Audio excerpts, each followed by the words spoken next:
मौका दीपोत्सव का था, लेकिन इस मौके पर राज ठाकरे, एकनाथ शिंदे और देवेंद्र फडणवीस एक साथ आए।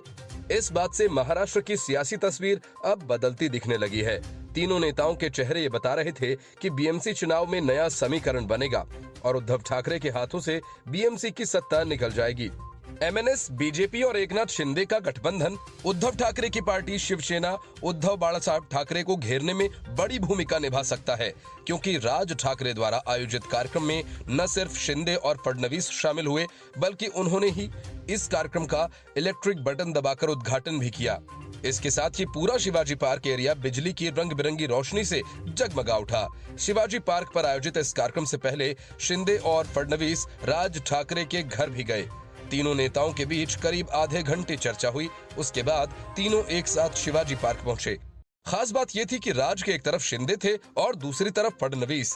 इस मौके पर मुख्यमंत्री शिंदे ने कहा कि राज ठाकरे पिछले 10 साल से शिवाजी पार्क पर दीपोत्सव मना रहे हैं, लेकिन इच्छा होते हुए भी वह इस कार्यक्रम में नहीं आ सके।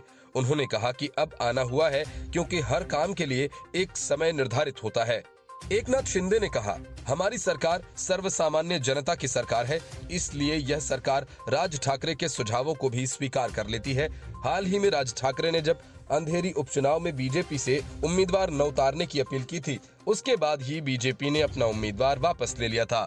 इसी तरह राज ठाकरे ने सरकार से राज्य में अतिवृष्टि के कारण किसानों की बर्बाद हुई फसलों को सूखे के समान ही मुआवजा देने की मांग की। माना जा रहा है कि ये गठबंधन हुआ तो आगामी बीएमसी चुनाव में इसका खासा असर पड़ सकता है, जिससे सबसे ज्यादा नुकसान उद्धव ठाकरे गुट को होगा। दरअसल बीएमसी चुनाव में उद्धव ठाकरे गुट बिल्कुल अलग थलग पड़ता हुआ नजर आ रहा है, क्योंकि महाविकास अघाड़ी गठबंधन के घटक दल कांग्रेस ने इस चुनाव को खुद के दम पर लड़ने का फैसला किया। हालांकि एनसीपी ने पूरी तरह से अपने पत्ते नहीं खोले। दूसरी सबसे बड़ी बात यह है कि उद्धव ठाकरे के गुट फिलहाल सत्ता से बाहर हैं, जबकि एकनाथ शिंदे और देवेंद्र फडणवीस का गठबंधन है और जो राज्य की सत्ता पर भी काबिज हैं। इसमें अगर मनसे शामिल हो जाती है तो फिर उद्धव ठाकरे की मुश्किलें और बढ़ सकती हैं। राज ठाकरे की एमएनएस का फिलहाल कोई बड़ा कद नहीं है, लेकिन वो उद्धव ठाकरे को मिलने वाले मराठी वोटों में सेंध जरूर लगा सकते हैं, जिसका सीधा फायदा बीजेपी को होगा। Bureau report, news of India.